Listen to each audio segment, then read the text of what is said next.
Today I'll be taking you through Buncee, which is a great creation and presentation tool for teachers and students. Since Buncee is web-based, it's accessible on any device, whether it be iPad, Chromebook, or computer. I'm going to log in right now. I like to say that Buncee is like PowerPoint or Google Slides on steroids. I'm really going to give you an overview of pretty much the entire product, and we're going to dive into a lot of different areas. So when I come into Buncee, across the top on the upper left, I have a bunch of tabs. Classes, which is where all your classes reside, and I'm going to show you later how to create a class and also enter students and make assignments. Buncees are where all of the work, the Buncees that you create, reside. Boards, Buncee board is a place where you can actually have a collection of individual Buncees. So if you want to share all of your students' work with anybody, you could put them all on one board. And again, we'll be taking a look at these different components as we go along. To the right of that, we have a new Microsoft Teams icon here. Buncee is now aligned with Teams. You can also, it is integrated with Google Classroom as well. And when I first logged on, I logged on with an email, but you can log in with either a Google account or a Microsoft account as well. As I slide over to the right, we have their little question mark, which is for their support. This area of support is all about step-by-step tutorials. So if I did, click into anything here, you'll see it kind of shows you, again, like a regular handout might look, as opposed to if I actually go into my little avatar here, and I go down to live training and videos, this area contains all of the same information basically, but in video format. So if you're a person who prefers to watch videos instead of, looking through a handout, you would go there. So that's their help area. The Ideas Lab lets you search by topic at the top. You can also choose a specific area. You can filter by grade levels, elementary, middle, high, and post-secondary. And again, any Buncee that you see here, you can take and use and alter and adapt. You don't have to just keep them. You can customize them to how you want, changing the text, the pictures, any of that. So the Ideas Lab is always a great starting point if you don't want to create from scratch. To the right of that, we have Create, which we're going to start in a minute.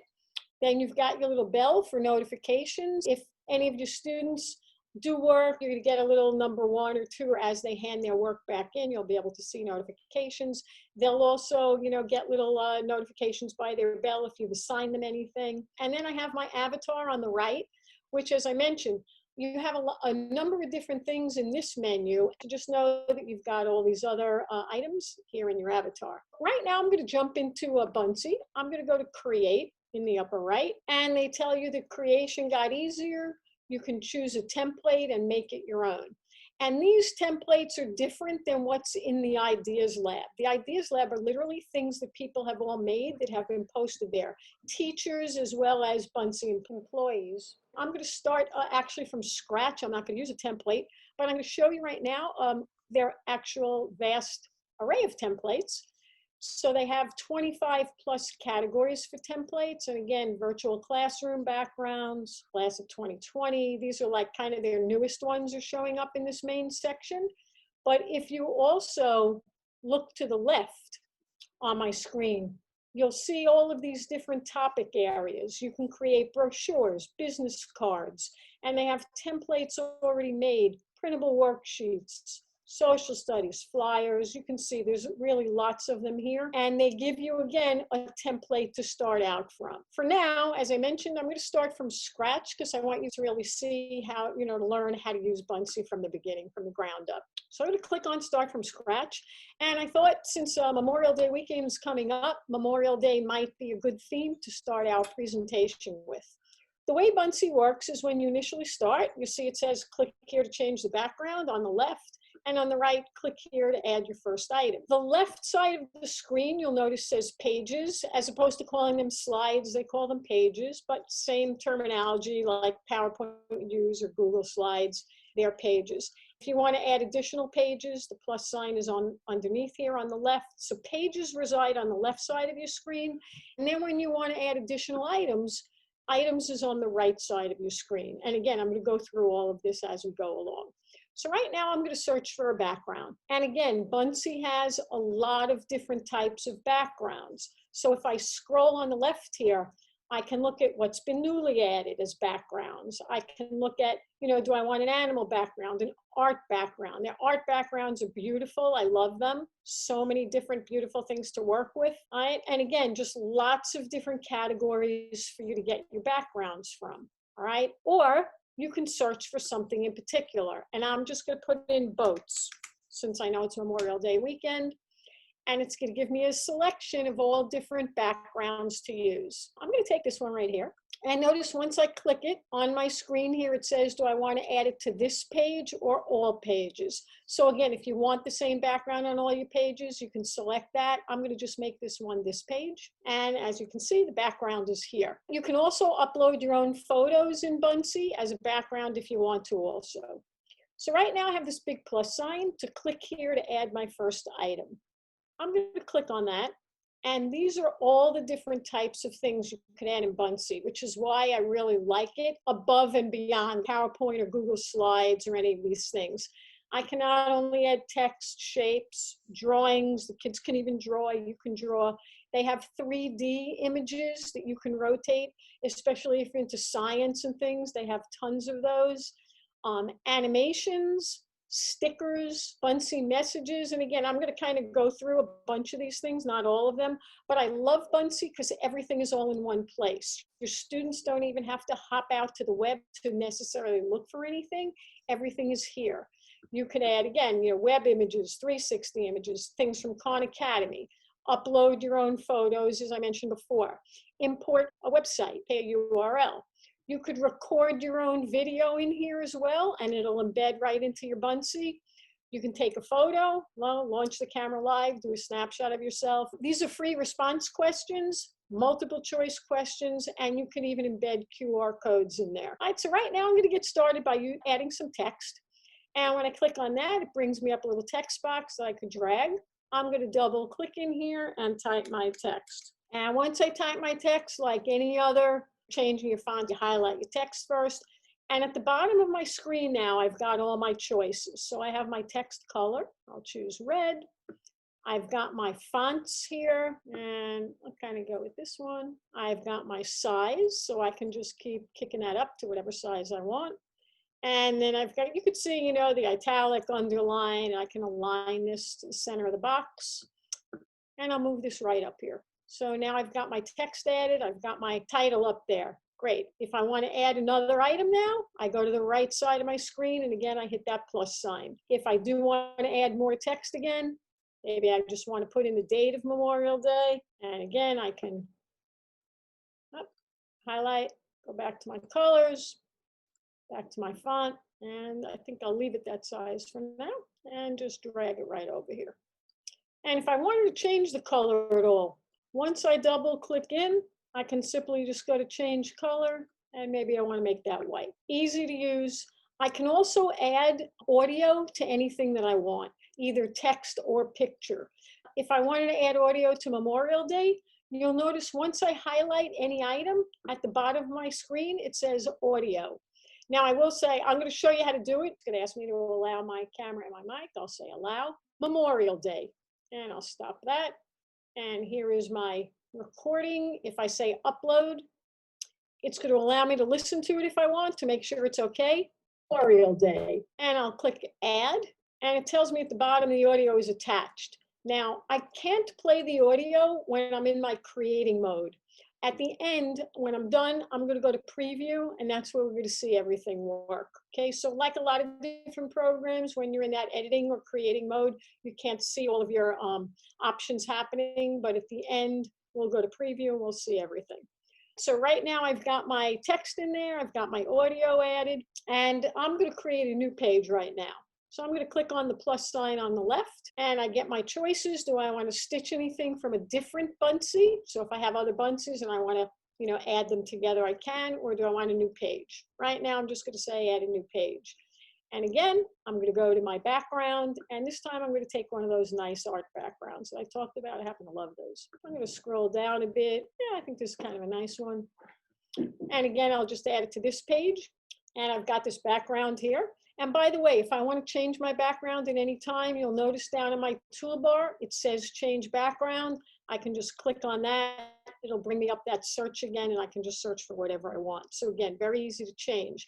If I want to change the opacity of the background, fade it out more or whatever, they have that tool down here as well. If I want to use the same background again, I can also duplicate this page and create another page right after it with the same background. Or I can delete the page altogether if I've made too many pages or change my mind. Right now, what I'm going to do is I'm going to click again on the plus sign to add items. And this time I'm going to add text. What I'm going to do now is I want to show you some of the capabilities that the Immersive Reader tool has in Buncee.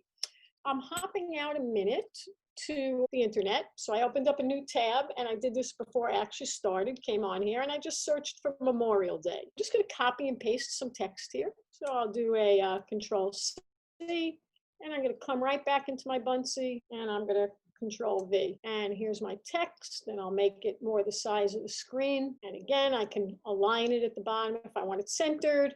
I'll change my color, maybe something a little more patriotic. Blue. So right now I have the text in here all about Memorial Day. So as I mentioned, I want to show you how the Immersive Reader tool works. So right now I'm going to go to preview, and okay, I didn't title my Buncee, so now I'm going to name it Memorial Day, and I'll say done. And I'll show you where the titling is once we get back in there. So right now, first of all, you'll notice there's the little play button by Memorial Day, and if I do hit that, Memorial Day plays the audio. Now, if I actually go to my second screen where all of my text is, at the top of the screen, you've got this little book with the audio speaker on it. That's the Immersive Reader tool. And this is really great for the ELs and their parents. So if I click on that, you're to see what happens here. So first, there's a quick little tutorial of the Immersive Reader, but I'll kind of go through with it. You can adjust the voice settings here, and then select the play button, and I'll show you all this in a minute. You can adjust text sizing, spaces, and colors up here. You can adjust the number of lines to improve focus, and also change your languages and all that, and I'll kind of go through that.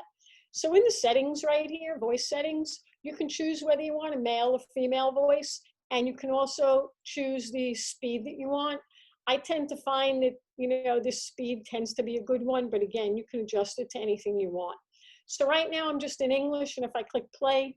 Memorial Day is a federal holiday in the United States for honoring and mourning the military personnel who had died while serving in the United States Armed Forces. So that's obviously English, right? If I go up here to where my text references are, again, you can adjust the text size if you want. You could increase the spacing if you want, or shut that off. They have just a few fonts, and you can even change the backgrounds. I'm on plain white, maybe you want to make it a better color, and there are more colors here. So you have some fonts and things, choices there. Grammar options, this is pretty cool. If I wanted to actually turn on syllable mode, it'll turn on and break this up, break all the words into syllables for your students. So again, if they need help pronouncing things, it breaks it up into syllables. I'll just shut that off a minute. I can also have it choose and select out by color, just, if I want just verbs. It'll now highlight them. And again, you could change the colors to any colors you want next to each one. So again, if I was doing a lesson and I was talking all about verbs that day, I may want to turn that on so the students can see the verbs in the sentences. All right, but again, I'll just shut that off for now. The last area, the little book here, are the reading preferences. This will allow me to, if I wanted to turn on a line focus, you see, it'll just literally focus on a particular line, or 3 lines, 1 line, or I shut it off to see the whole thing. There's also a picture dictionary built in here, and I like to leave that on. So if you point to certain words, not every word has a picture, but if you do point to them, you'll see the picture. And then choosing a language. For today, I'm just going to go with Spanish, but you could see they have lots of languages in here, and I usually turn it on for the entire document. I could just close that little window there. And right now, if I do click play. El Día de los Caídos es un día festivo federal en los Estados Unidos por honrar y llorar al personal militar que había muerto mientras servía en las Fuerzas Armadas de los Estados Unidos. Okay, and if I want to slow that down, obviously I can go back to these settings and slow it down. Now, what I like about it here is right now we're in Spanish, but with a quick toggle right at the top, your students or their parents can toggle between the English and the Spanish. So if they're unsure of what anything means, it's right there for them. So this is really one of the things I love about Buncee is that any slide that you have text on, you just hop right to that immersive reader and it'll play those slides for you. So let me go back to edit just so you could see here. Other settings and things in Buncee, just to make you aware of, is right up here. The Immersive Reader tool, I think it defaults to being turned on, but if you don't see that tool, know that you can turn it on here in settings, web accessibility. If you want the Buncee watermark, and this is text to speech, I have it off. If you turn it on, it will literally read everything without the Immersive Reader even being there. It won't translate languages, but it can read whatever's on your slides if you have that turned on. I usually leave it turned off because sometimes you don't want every single thing read that's on there. And then stitching, like I said, if you want to be able to combine Buncees, you leave that on. So I kind of usually default to that. They also give you this resize canvas area. So you can actually create a lot of different sizes in here. So I'm in the typical Buncee size, which is more like your standard Google Slides or PowerPoint. But if you just wanted to make something square for like Instagram or some of these other things that require a small little square, you can do that. Banners, you can create banners in here, 8.5 by 11 letters. Business cards, I actually made my business card in Buncee, came out great. Playing cards, I know a lot of teachers that'll use the playing cards and make also flashcards in here out of them. And then they also have custom sizes. So you can create in all these different sizes as well. Right now, though, I'm going to close this Buncee, and I'm going to go back to my original dashboard. And right now, I'm going to go over how to create a class. Right, so, and again, all your Buncees are saved automatically in your Buncee area. Again, it's just like any of these new web-based tools, they all save as you go. So right now, I'm going to go up to classes, and I'm going to show you how to create a class. If I want to create a new class, I just click on new class right here, and I would put in my class name, that is required. Subject and grades are optional. And I'm not going to create another one now because I'm going to show you now my classes and how to add students. So I'm going to go into this E&L class that I have, and you'll notice there is a code here. This code is used typically if you have more than one teacher in your school using Buncee, like maybe your kids already belong to their regular classroom teaching, maybe it's an ELA teacher or something, and they're using Buncee through her class or his class, and they want to now join your class in Buncee. You have a class code here so they can join into your class as well. It's not used generally when you first set up your class and add your students in. Only if you know a student's already got an account in Buncee, they would need to come in here using the code. So right now I currently have 3 students in this class, and I'm going to show you how to add more of them. So I've got my students here. And on the right, it says add students. And this is the same whether you're starting at square one or not. You can, of course, also, if you have a CSV file, like from Excel spreadsheet, you can import your students from a CSV file or from a student list.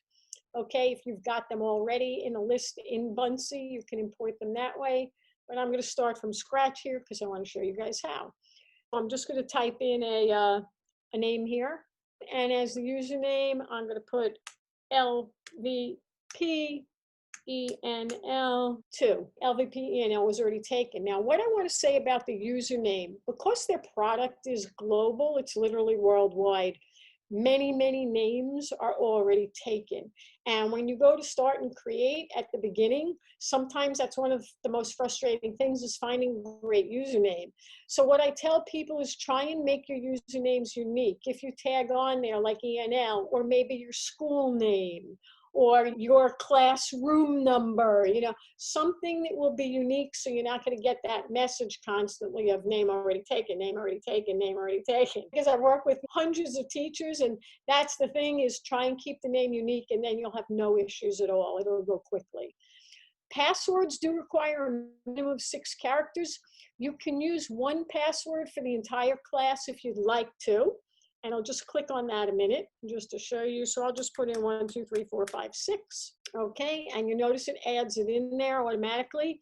If you have lower level students in grades K-2 who have trouble typing passwords or remembering, they also have a feature called Simple Login that you enable, and it allows your students to just pick two little animal pictures, like a cat and a dog or a bear and a mouse or whatever. They have about 20 pictures the kids can choose from.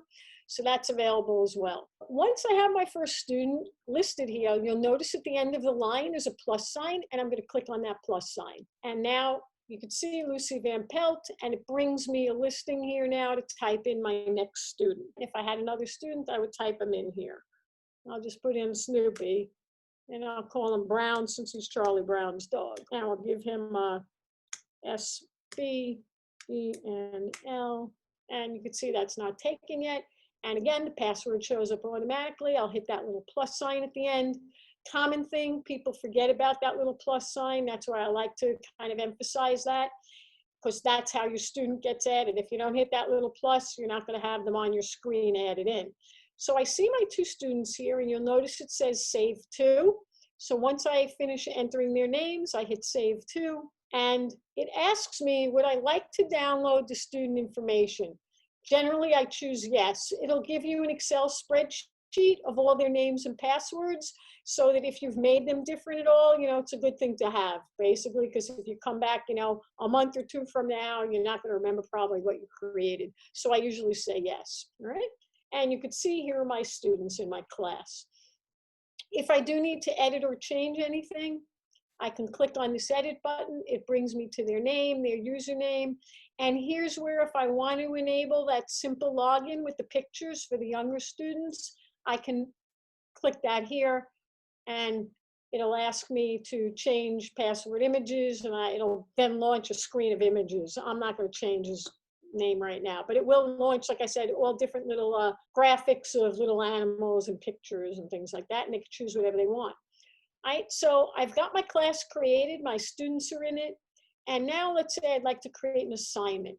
When you work with Buncee, there are actually two different ways, actually it's probably three, but let's say two different ways that you can share your Buncees with your students. If I go back to my Buncees a minute, let's say I wanted to share this Memorial Day one just as something for them to not work on as a student, but for them to learn and read about. I'm going to click into my Buncee. In the upper right corner, it says Share. And when I click on Share, there's a lot of different, sub-menus here. All right, first of all, I'm in Settings. If I want this Buncee made copyable, that anyone else can use it and copy it, I can leave that on. If I don't want them copying it, I would just toggle that off. It defaults to being on, because generally if you're assigning to students, they're going to each need their own little copy. So generally it defaults to copyable, but you can shut that off. Commentable also has to do with Buncee boards and students having the ability to comment on the Buncees that they look at. Again, it's something you could turn on and off. Who can view it? Anyone with a link, or do you only want Buncee users, or only me? It's private. I usually use it to leave it as anyone with a link. So right now, if I wanted to share this Buncee out, one way I could do it is I could just copy this link right here. And if I wanted to email it to anyone with this link will be able to look at this Buncee. So that's one way I can share. Or they also have a choice to email within their own Buncee system. I usually don't use that. I email it through my own school email or whatever, right? Or again, if I want to share with my students and I don't want them, like I said, to alter or change it, I just want them to view it and look at it, I can actually say share with my classes. And it'll then allow me to select whichever class I want. And if I hit the ENL class that I was working with before, I can select whatever students I want or choose select all. And this also allows you to differentiate your instruction. If you had different Buncees and you wanted students working on different things or looking at different things, you can select out which Buncees you wanted to work with the students. Okay, so like I said, it's all or it's individual, however you want to do it. And then I would hit share, and this Buncee would go out to those students. It says it's shared right now with them. So that's one way to share your Buncee, is to just share it right through the share button. And again, that's generally if you don't want them to create or add anything. The other way is to give them an assignment. And again, I'm just going to close out of this. And I'm back at my dashboard. And when I go back to my classes and I go back into my ENL class, next to my student tab, there's an assignments tab here. And if I go to assignments, I can now add an assignment. Right? So when I click there, it asks me to put in a title. I'll call it Memorial Day. And now in the description, I'm going to type in, please create one additional Buncee page using 2 animations, 1 sticker, etc. Whatever you want them to put in there. And I'm going to go back to the animations and stuff in a minute just to show you some of that as well. So I'm going to click to add my Buncee. And when I click in there to add, it brings up all the Buncees that are in my dashboard. So I can choose whichever one I want to assign them. And I'm going to go to this one right here. It's the one we were just working on before. It shows it to you. You make sure you have the right one. And then I can say add. And you'll notice that it pops it right in here. Are students required to submit? It defaults to yes. If I don't need student work back, I can turn that off. But generally, when you're assigning it, you want to see it coming back at you. A start date, your due date. I can send it to all the students at once. Or if I wanted to differentiate again my instruction, I can uncheck them and just send it to whoever I want. And I could say done, and it's going to go to, half of those students, and I'll say submit. So that's how I make an assignment. It's here. If I need to edit the assignment at any point, I can. If I actually go to my students and I want to see, let's say they've worked on it and they've turned it back into me. I'm going to come in here, and the way you see this is it shows you how many Buncees they've created. Obviously, as an instructor, I'm generally demoing and instructing a lot. I don't have a lot of students that are actually physically handing work back to me. But on occasion, I'll go in as a student and just kind of put something out there so I have a demo to show. By the way, as your students work, the more Buncees they create, they earn badges, and the kids actually really like that a lot. So there are different levels, they get different badges, so they enjoy that. And when I want to look at their student work, the student has 1 Buncee. I click that little drop down arrow, and here is their Buncee. And if I click on it, it's going to open it up larger so I can take a look and see the work that they did. If I wanted to, I could share it again to someone else. I could just close it. If I want to make corrections on it, I would make a copy of it, make corrections, and then send it back to them. And they would actually have their original Buncee and then my copy. So that's how you view the student work. Next, talk a little bit about boards, and then I'll hop back into Buncee at the end. What a board is it's a collection of Buncees. If you have students, especially now, everybody is at home. And if everyone does their own Buncee, how are they going to see each other's? What you can do is you can create a Buncee board, which will allow them to see everyone else's work. Right now, I'm going to click on Buncee Idea Forum. What this is these are all individual Buncees. Other people have made that I added on to this board. So it's a collection of ideas with using Buncee. Here's math lessons, science lessons, social studies, visual vocabulary. I kind of made this board and shared it out to different people I'm working with so they could, again, see different ideas. When you put a Buncee on here, let me actually just go back to my dashboard a minute, and I'm going to go to my Buncees, and I'll take that same Memorial Day Buncee, and I'll click on share, and I'm going to copy that link. And now I'm going to go back to my idea forum. I could create a new board if you want, but right now I'll just, I think, work from this one. So if I click the plus sign and I do my Control V to paste, okay, yes, this is the Buncee I want. It'll ask you at the top, if it's not this one, you exit out. Otherwise, if you like this one, you would say add this Buncee. And it's as simple as that. So once you have all your student Buncees laying in that assignment area, you would just copy and paste the URLs onto the board. And you give your board a name, and again, they have a text field to give it a description. At that point, you would share your board with the students. And again, you go straight to your class, this ENL class, select all. And when you share it, your students will receive this board with everybody's work on it. So they can look at everything that everyone in the class did. And what they can then do is they can actually comment on the Buncees. So if I click on this, right, on any Buncee, when I click on the little emojis, it gives them a whole row of emojis they can choose from. So if they, really like it, they can give it a heart or just a thumbs up or a smiley, whatever, right? So if I gives it a thumbs up, there's that. I can close this. And then also, if I click on open, it'll also show me the Buncee full size, so I can see that. This Buncee is probably set up, or this board, shall I say, is probably set up not to allow comments. Normally, if you click on it, depending how you set your options, and I'll show you that in settings here, you can set up any way you want. So in settings on a board, this is who can view it. And I'll say anybody can view it, that's fine. The little pencil says who can add Buncees to it. I usually leave it as only me, the instructor. If you think your students are old enough and you trust them to add their own, you could say everyone, but you may want to hit that require approval to make sure what they're putting up there is appropriate before it gets launched. So you have that option for who can add. And again, if you want it to be only you, you'd say only me. This is the commenting. And yes, as you could see, comments are shut off. If you want to allow comments on the board, you could toggle that on. And again, require approval, allow comments on pinned Buncees, in other words, on individual ones versus the board itself. So you have that option as well. They can comment on an individual Buncee or just on what's on the board. So that's the settings for that. And then this area here is, again, do you want the board to be copyable? Do you want other people to be able to take and copy this whole board?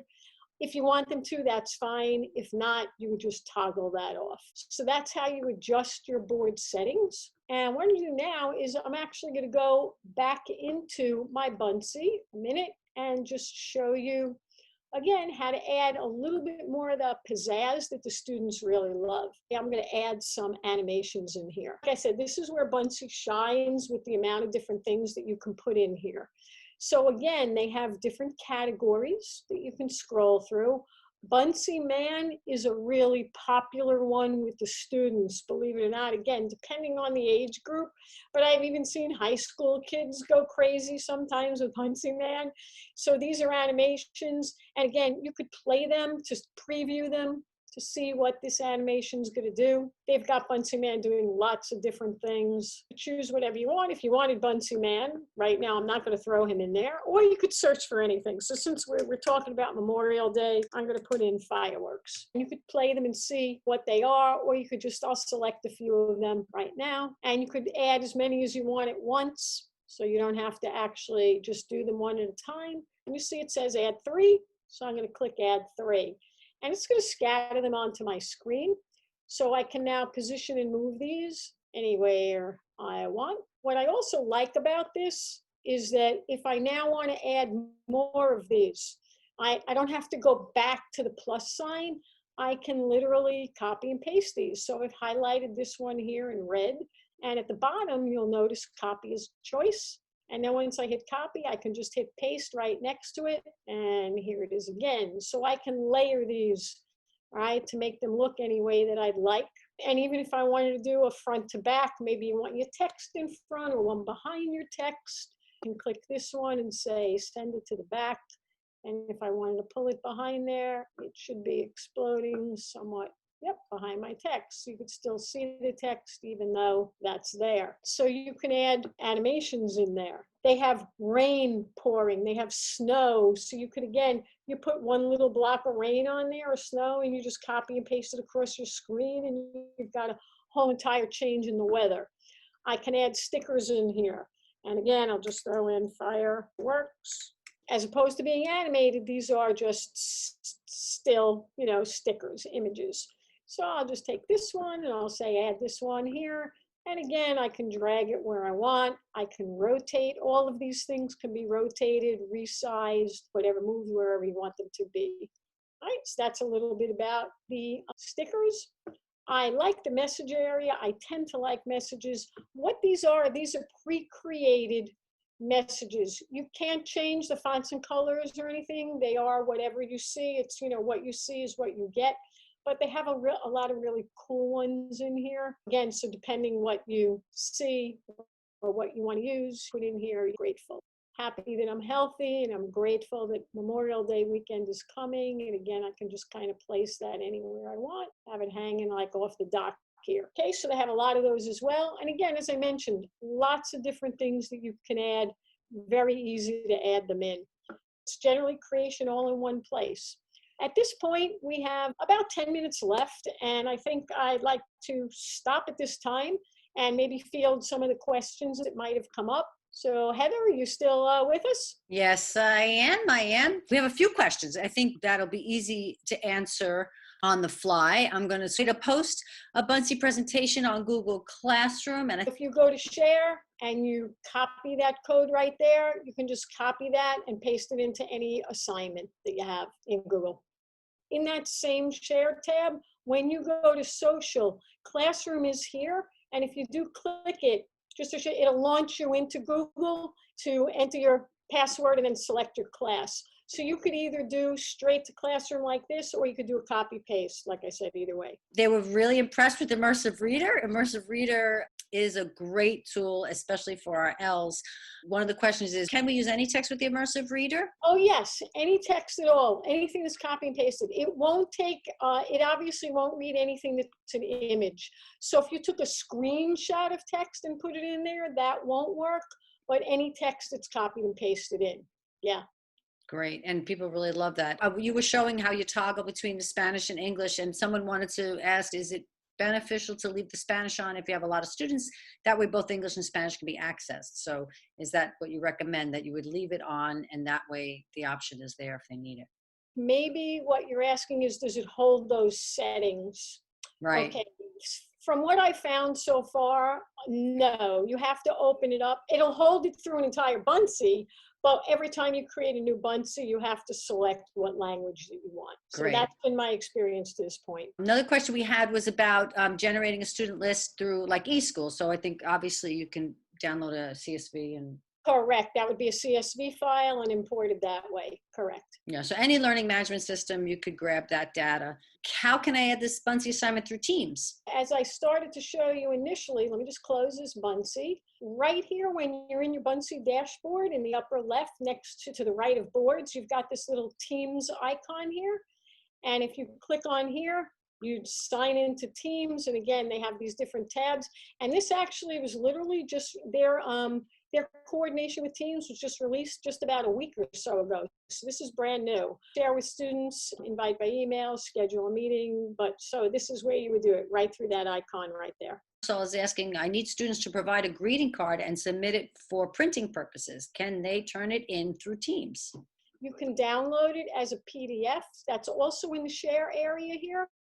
So if I go to download, you can see I can download the entire PDF, or if I wanted to just select certain pages to download. So you can download and print them as well.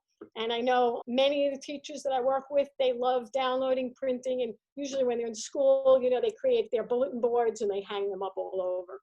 So you can do that through that same share menu. Do you recommend any YouTube tutorials to help students navigate, or does Buncee had that help menu as well? Because for Ls, there's a lot of details. Maybe there's something simple that they can watch, or... So like I said, in the avatar, they have these live training videos there. But if you do go to YouTube and just search Buncee, you'll come up with tons. They have their own channel in there, and they've got all of their training videos on YouTube as well.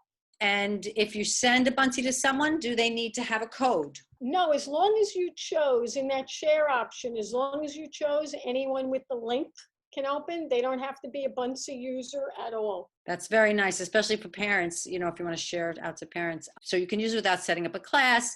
And is it free for teachers? It is generally a paid item, okay? But they have a free trial that I believe is like 30 days. By the way, Buncee, the company, is located right here on Long Island. They're in Suffolk County. They also have a Manhattan office, but they're local. They are the nicest, best group of people I've ever worked with. So even if you have questions, you can email them through their support, the little question mark at the dashboard. You can email them. Also in your avatar, I think there's a place to contact them. And I have to say, it's really nice that they're a Long Island company. We love to support them, and it is a very unique product. By the way, as a last takeaway as well, Buncee has fantastic fantastic Facebook group and Twitter called Buncee Educators. So if you're into Twitter or Facebook, they have so many ideas that teachers just keep throwing out there, like tons of Buncees, and you could literally take their Buncees and use them there. Like I said, it's a great community people. So it's called Buncee Educators if you check them out on Twitter or Facebook as well. Thanks for listening to this presentation. I hope you learned a lot. Now it's time to get busy starting to create in Buncee to take your teaching to another whole level. Have a great day.